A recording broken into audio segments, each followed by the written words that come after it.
పాలసీదారుల ఇబ్బందులను దృష్టిలో ఉంచుకొని ఎల్ఐసి పనిచేస్తోందని జోనల్ మేనేజర్ శ్యామ్ సుందర్ తెలిపారు. ఆర్థిక సంవత్సరం ముగింపు సందర్భంగా ఉద్యోగులను ఉద్దేశిస్తూ ఆయన ప్రసంగించారు. మార్చి 30-31 సెలవు దినాలైనా పనిచేశామని, పాలసీదారులు కూడా ఈ అవకాశాన్ని విశేషంగా సద్వినియోగం చేసుకున్నారని ఆయన తెలిపారు.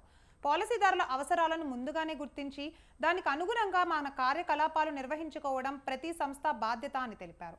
ఈ విషయంలో ఎల్ఐసి ఎప్పుడూ ముందుంటోందని తెలిపారు. One. And everybody counted how many ones I said? Don't count, it's not possible. That many number one positions zone has achieved in the last year. Congratulations to all of you.